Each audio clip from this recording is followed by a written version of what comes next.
జమ్మికుంట వ్యవసాయ మార్కెట్లో సీసీఐ ప్రేక్షక పాత్ర మద్దతు ధరలో కోదా మార్కెట్లో వాదా సీసీఐ పత్తి కొనుగోళ్లపై ఎన్నో ఆశలు పెట్టుకున్న రైతులకు ఆ సంస్థ తీవ్ర నిరాశ కలిగిస్తుంది. కరీంనగర్ జిల్లా జమ్మికుంట వ్యవసాయ మార్కెట్లో వచ్చిన పత్తిలో తేమె పేరుతో సీసీఐ సెంటర్ ఇన్ఛార్జ్ పూర్తి స్థాయిలో కొనుగోలు చేయడం లేదని రైతులు సీసీఐపై అనుమానం వ్యక్తం చేస్తున్నారు. నేరుగా మిల్లులోకి వచ్చిన పత్తిని కొనుగోలు చేస్తున్నారని రైతులు ఆరోపిస్తున్నారు. ప్రభుత్వ మద్దతు ధర 7,020 ఉండగా సీసీఐ సంస్థ మాత్రం 6,920 ధర పెట్టడంతో రైతులు రూపాయలు 100 కోత పెడుతున్నారని విమర్శలు వెల్లువెత్తుతున్నాయి. పెద్దపల్లి జిల్లా కాల్వ శ్రీరాంపూర్ మండలంలోని మీర్జాంపేటకు చెందిన పంజాల మొగిలి జమ్మికుంట పత్తి మార్కెట్ కు పత్తిని అమ్మకానికి తీసుకువస్తే సీసీఐ సెంటర్ ఇన్ఛార్జ్ పత్తిలో తేమ ఉందంటూ కొనుగోలు చేయకపోవడంతో మార్కెట్లో మద్దతు ధర కోసం రైతు మొగిలి తన గోడును తన కష్టాన్ని మార్కెట్ అధికారి ముందు వెళ్లబుచ్చారు. సీసీఐ సెంటర్ కొనుగోలులో ఇలాంటి రైతులు ప్రతిరోజు కష్టాలు పడుతున్నారు. 20-30 కిలోమీటర్ నుంచి వచ్చినాం. ఆ పత్తిని చూడమంటే సీసీఆలు నచ్చలేదని వెళ్ళిపోయారు. సారో పత్తి అన్నం పెడతా ఏముంది వెళ్ళి తగ్గుతాం పత్తి అడ్డగలు అమ్ముకుంటే ఏం లాభం లేదు పెట్టున్నా కానీ చూసి వెళ్ళారు. బొచ్చటి పెట్టుబడులు పెట్టాం లాస్ అవుతాను. గవర్నమెంట్ జల్దీ అది ఈ గవర్నమెంట్ రేట్ కానీ అమ్ముకుంటే మేము బతుకుతామని ఆశపడితే ఇట్లా వాళ్ళు కానీ కొంటలేరు. దయచేసి కొంటేనే రైతులకు కొంచెం బతుకుతాం. ఎన్ని ఎకరాలు పత్తి సాగు చేసినావు సార్? నాకు ఉన్నది 2 ఎకరాలు చేసిన అంత కూడా 12 క్వింటాలు అయితే కావచ్చు. అయితే వీటికి మద్దతు ధర కోసం వస్తే సీసీలు 9 క్వింటాలు అమ్ముకోవచ్చు అంటే మీకు పోతావా? 9 క్వింటాలు మరి సార్ ఇక మిత్రులు బలకం మరి నీ కొడుకు ఇట్లుందా?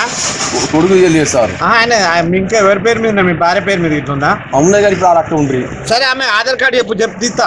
మరి సీసీలు ఎందుకు ముట్టుకోలేదు? ఫస్ట్ చూసి అన్ని చూసుకుని మొత్తం చూసుకుని రైతు చెప్పేది ఏంటిది?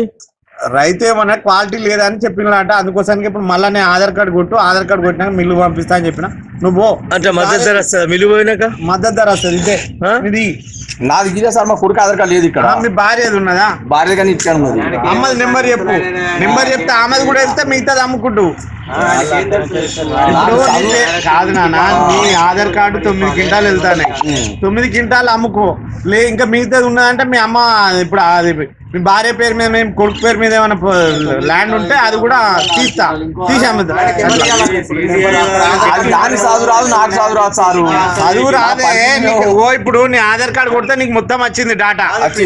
అయితే ఇంటికాడ ఇప్పుడు వెళ్తుంది. మిగతాది నువ్వు నీకు తెలిసేది ఉంటే చెప్పు, అది కూడా అమ్మిపిస్తా అంటాను కదా నేను. మా భార్య చేనులోకి పోయింది. ఇక ఇలా 9 క్వింటాలు మళ్ళా 2 క్వింటాలు ఎవరికి వేసుకట్టుగా కాదు నాన్న, నీకు ఎన్ని క్వింటాలు వెళ్తావు అన్ని క్వింటాలు అమ్మిపిస్తా అట్లా. అందుకోసానికే చెప్తున్నాను. అదే సారు ఇగో ఇప్పుడు బాబు ఉన్నాడు, ఈయన ఉన్నది. అంటే ఇప్పుడు ఎట్లుంటది అంటే ఈ కొడుకు బదులు అన్నదమ్ముల బదులు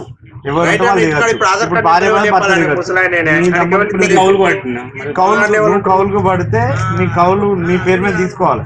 ఆ కౌలు పట్టదారి పాస్ ఆయనది వెళ్ళాలి. నెంబర్ చెప్పి ఆధార్ కార్డు ఆయన వెళ్ళాలి. ఆధార్ కార్డు నంబర్ ఉంది కాదన్న. ఇప్పటికే క్యాన్సిల్ చేసారు. అది మళ్ళీ చూసి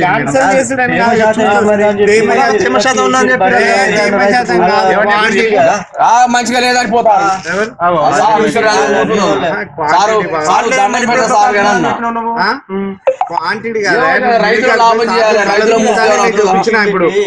ఇప్పుడు ఇప్పటిదాకా మేము అన్ని తిరిగినాం. అన్ని ప్రతి రైతుకు చేసిన అక్కడ చూపించిండు. చూపిస్తే